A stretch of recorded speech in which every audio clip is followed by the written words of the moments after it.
My name is Dennis Gill with the Americans in Wartime Museum. Today's date is 27 August 2020. I've got the pleasure of sitting down with General John Ewers. Sir, if you could tell us a little bit about yourself. Where were you born? Where did you grow up? So I'm a native Washingtonian. I was born in Washington, D.C. in 1959. I grew up in Washington and Bethesda, Maryland, National Capital Region. I went to school in the district, high school, and then went off to University of Delaware as an undergrad and Georgetown Law School. Okay. Do you have any other family members that are military? You know, I do. My grandfather was a corporal in World War I in an artillery battery that went to France, but I read that by the time they got to the fight, it was pretty much over. It took him a long time to get back, though, so he was in France for about a year, even though I don't think he got to see a whole lot of action. And then my father was in the Coast Guard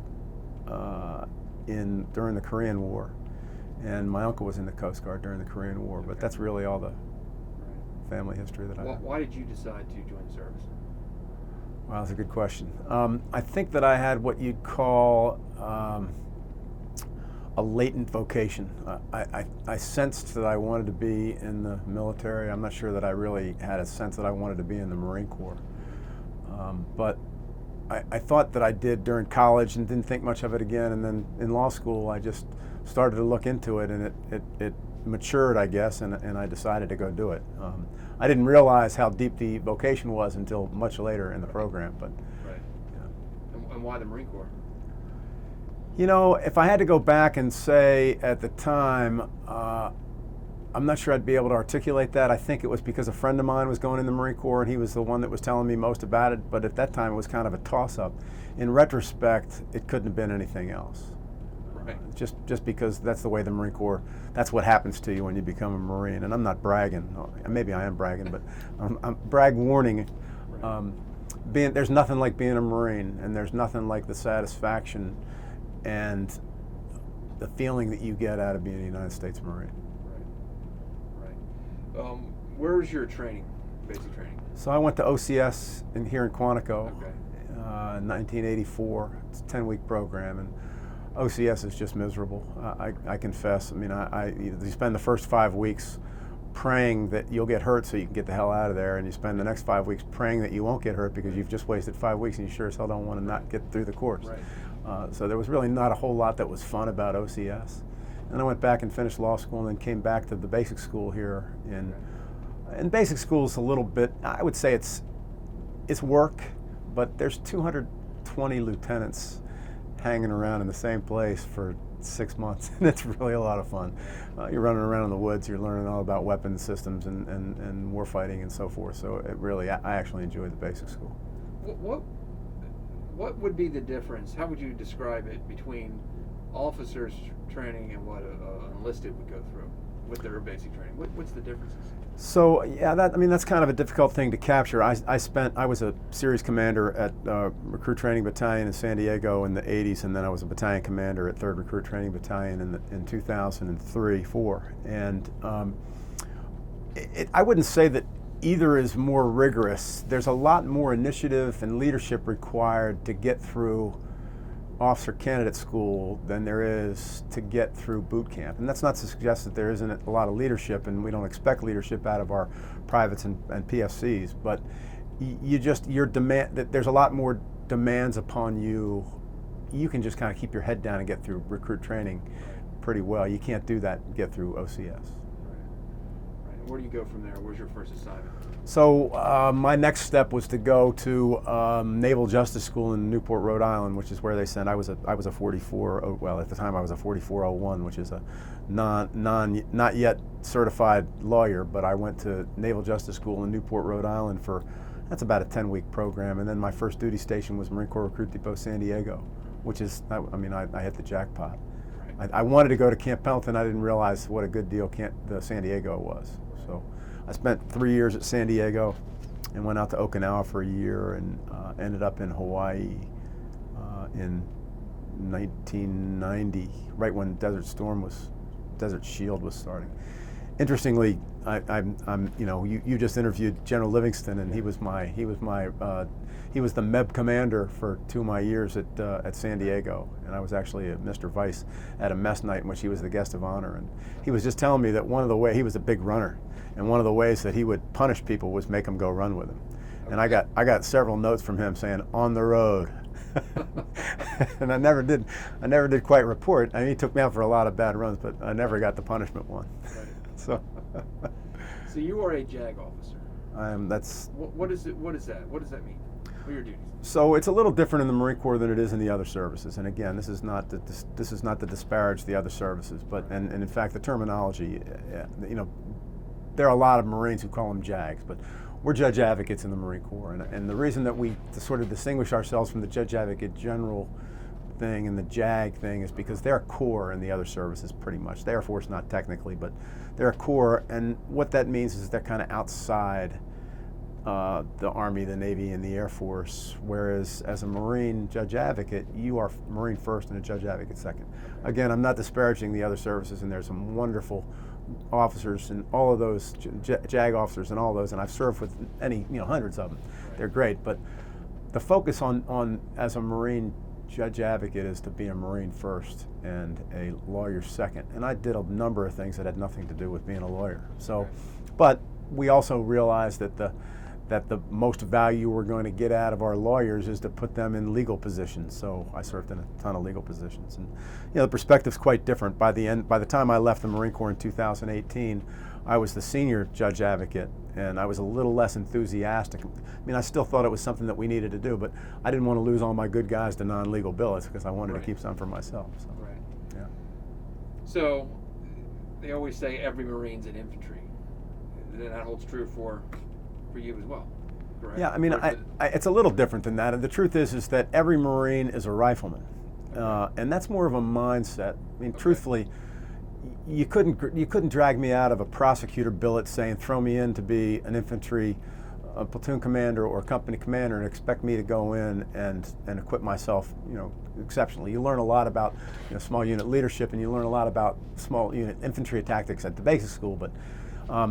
It's a mindset. The idea is that you're a Marine first, and that you're there to do Marine things, whatever it is the Marine Corps asks you to do. And I think that that's really the difference between being a Marine and being in other branch of the service. There are Marine judge advocates who think that we probably should do it a little differently because we don't promote as well as some of the other branches because we're just the lawyers, right? We're just a mere lawyer. But that's the price that you pay for wanting to be a Marine, and I think for me it was worth the price. Yeah. Because you would eventually be wounded in combat. I was. Which would be almost unheard of maybe for another branch of the service. Like, why would a lawyer be in combat? That would be the first question that someone would ask. Yeah, and I think that's a fair question. And there's really a lot, there's sort of an expanding file. There's a lot to that. The truth is that I know half a dozen Marine lawyers who were wounded in action, and I know some lawyers from the other branches of service. The interesting thing about at least Iraq, I didn't get a chance to go to Afghanistan, but Iraq from 2003 to 10, 12, was sort of an equal opportunity wounder. I mean, it was a big industrial plant, and there was all kinds of things happening. For me, it happened during the invasion of Iraq, but I was doing something. I had the good fortune to be a member of 1st Marine Division during the invasion of Iraq, which was really quite an experience. And admittedly, I got wounded pretty early in the fight, so I didn't get to stay as long as I might otherwise have wanted.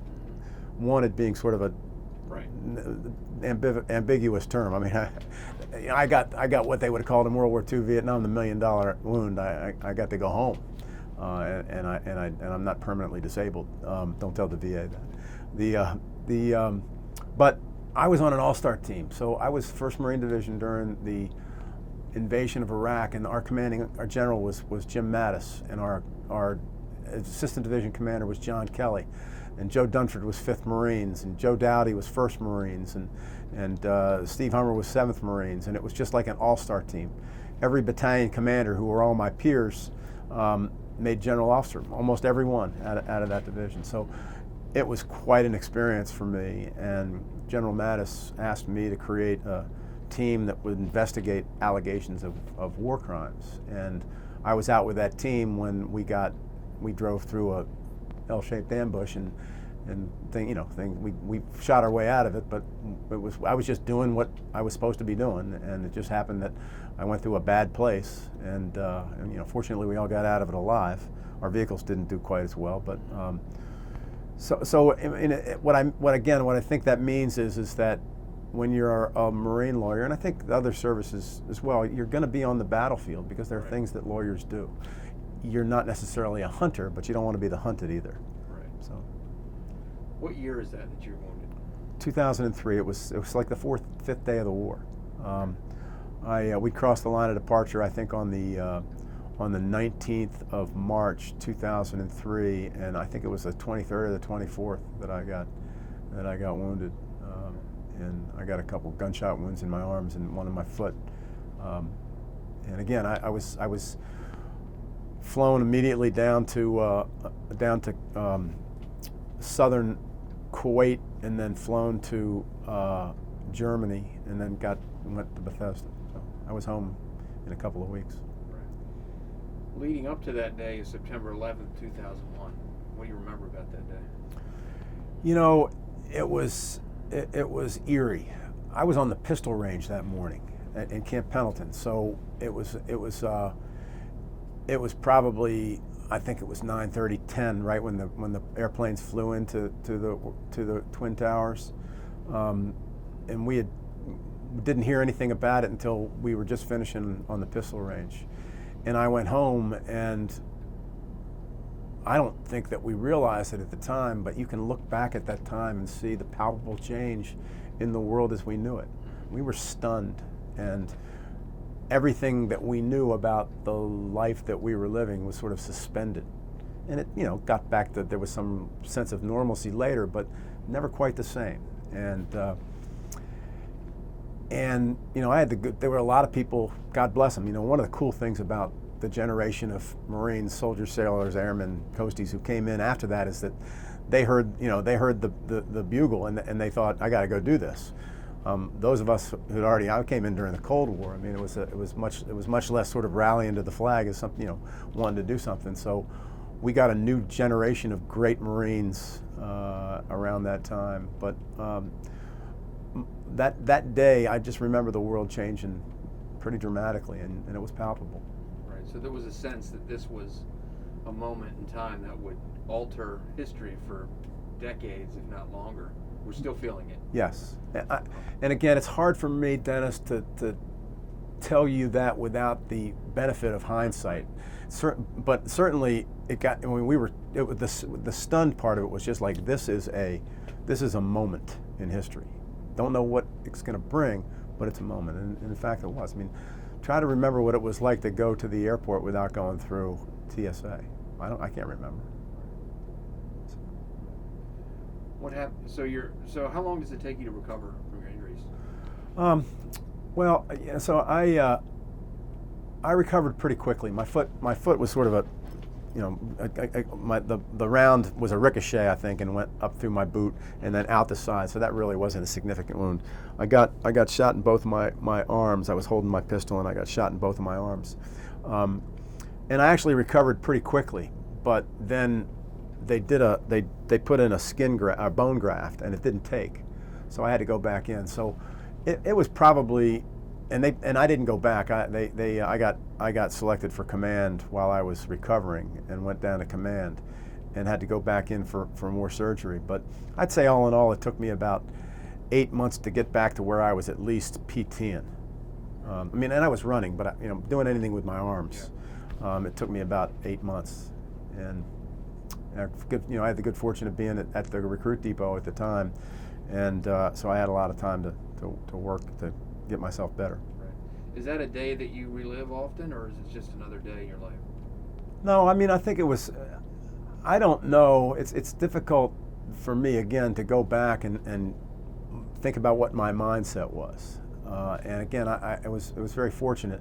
I don't think it dawned on me that I was in as much danger as I was. And I had the good fortune to have some pretty good Marines with me who were doing a lot of shooting to make sure that we got through. And I was just trying not to shoot the driver because I was shooting my 9mm across the front of the vehicle with gunshot wounds to my arms, and I was just trying not to shoot our driver.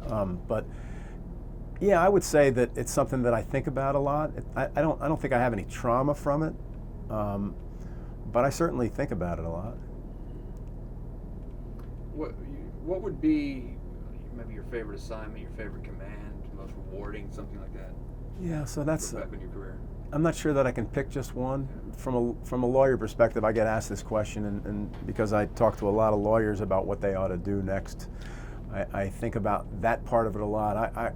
Being the SJ of 1st Marine Division was pretty remarkable. But I stumbled into the truth on that one. I mean, that I just happened to fall into a unit that was an all-star team. But I got to be the OIC of the Legal Service Support Plan, or the Legal Service Support section at 1st FSSG, which is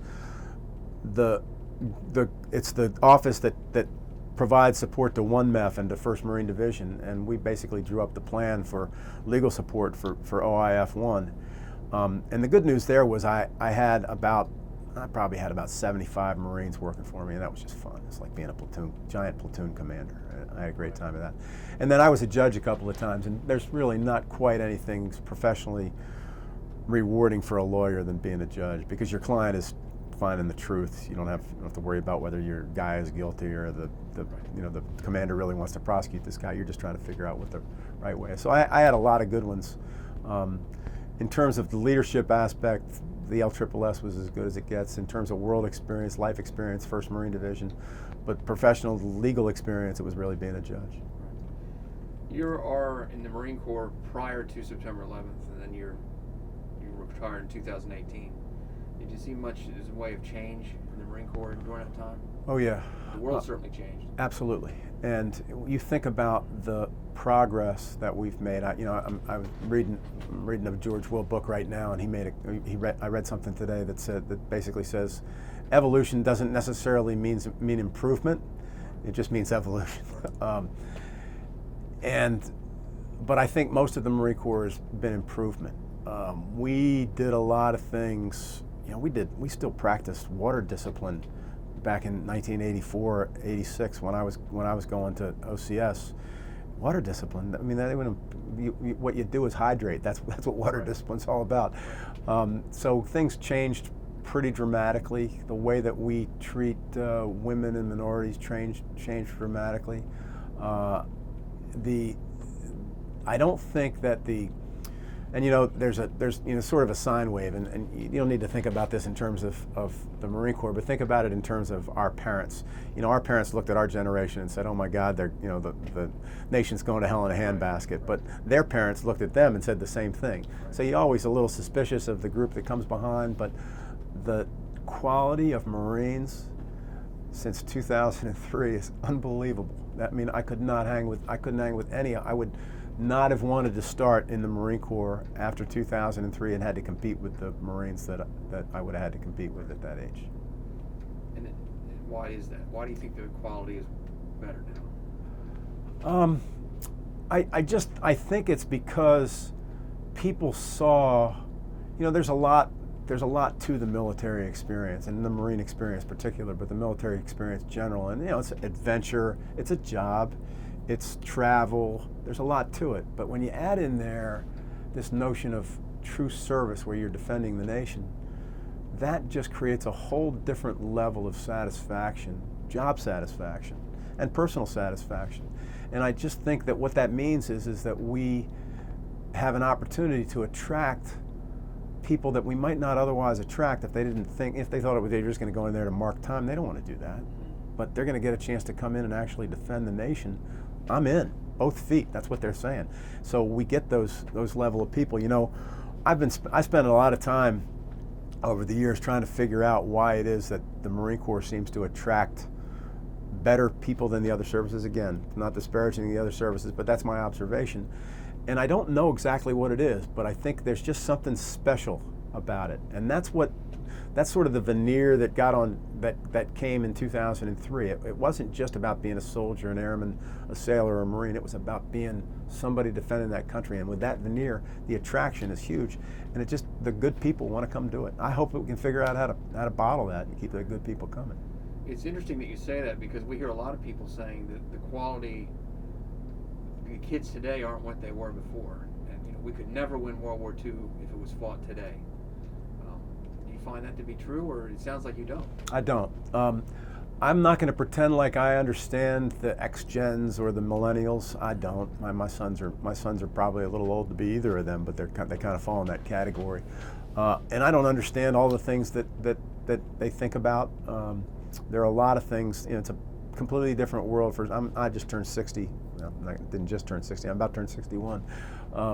And things are different than they were when I was a kid. But I still think that everything that we've done and everything that the armed services have done in the last couple of decades indicate that there's some really good people in those generations. So I think that you can make the argument that the greatest generation didn't just come in 1942 or 41, that it came again in, pick your date, 2005, 2003, whenever.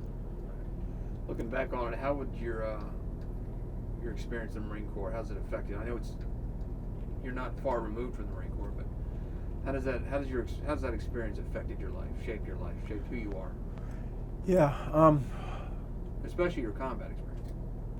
Yeah, and I don't know I'm not sure that you can separate out the two. I think that I would have felt less. Maybe I can give you an example. So I actually was a series commander at recruit training before we did the Crucible. The Crucible was a fundamental change that was initiated by General Krulak, I think, that basically was intended to make boot camp a more spiritual experience. Being a Marine before the Crucible was pretty cool, but probably not as cool as being a Marine before when you went through the Crucible. Being a Marine before going to war was pretty cool, but being a Marine that's been to war is remarkable. So I don't, but again, it's just about being a Marine. It's not really, I actually went back to Iraq for another year in 2006-07, and that experience was that was a marathon compared to the sprint that I'd done back in 2003, and probably I was in more danger then than I was. I just happened to get lucky and not get hurt. But I think that the way that impacts your life is that I fly a Marine Corps flag on my front step, and I realize that's just superficial, right? But the truth is that I think of myself in those terms. I actually have to defend myself in those terms. So I had to talk to my class yesterday. I teach at American University, and I said, listen, I'm a Marine, but don't get the impression that I'm kind of crazy or anything like that. I'm just another guy who happens to be a Marine. But it just becomes ingrained in you. And this goes back to the question that you asked earlier that I'll spend just a second on, and that is, I did not know what I was getting myself into. I did not understand the depth that being a Marine reaches in your person. And I think it had a lot to do, I had, again, the good fortune of falling in with a crowd who looked at the Marine Corps, I use the term vocation, as a vocation, joining the priesthood, throw out all the baggage associated with that. But it was, and I felt like it was my family, I felt like it was my calling, I felt like it was something more. And that just never leaves. And I like to think that I still think like a Marine, even though I also worry that, I'm never quite sure that I got, in recruit in OCS they tell you just a slimy civilian. I'm not sure I quite ever got rid of all that. So one of the purposes of this project is to record stories like yours and to preserve them for future generations. Somebody might watch us in 50 years or 100 years down the road. Is there a message you want to send them, something you want to tell them? Wow. Yeah, I think that this story is about all of us. And I think that one of the things that we're grappling with as a nation is what exactly our heritage is. And there are people who talk about our heritage in terms of it being racist. We certainly do not have a perfect history, and we've made a lot of mistakes, and there are a lot of bad things that we've done in the history of America. But I still believe in American exceptionalism, and I think that one of the things that military service sort of demonstrates is that exceptionalism, and it's the selflessness. So it's the idea that, hey, you know what, I'm not going in, and this isn't my story. I'm nothing. I'm just another guy. I mean, the cool thing about coming in behind General Livingston is that you don't need to bring any humility in here. There's plenty in here already. But the idea that the ideal that we can actually do something about not just our nation but about our world is something that is going to appeal to, I hope that it'll continue to appeal to young Americans forever, and this is one of the ways. And service isn't limited, of course, to the military. There are any number of ways that you can serve, and I hope that we understand that as a nation. But certainly when you can be called on to make the ultimate sacrifice, it's a good way to serve. Well, I thank you for that, and I thank you for your service and for sitting down and talking to us. I really appreciate you telling your story. Thanks, Dennis. That was fun. Yeah, appreciate it.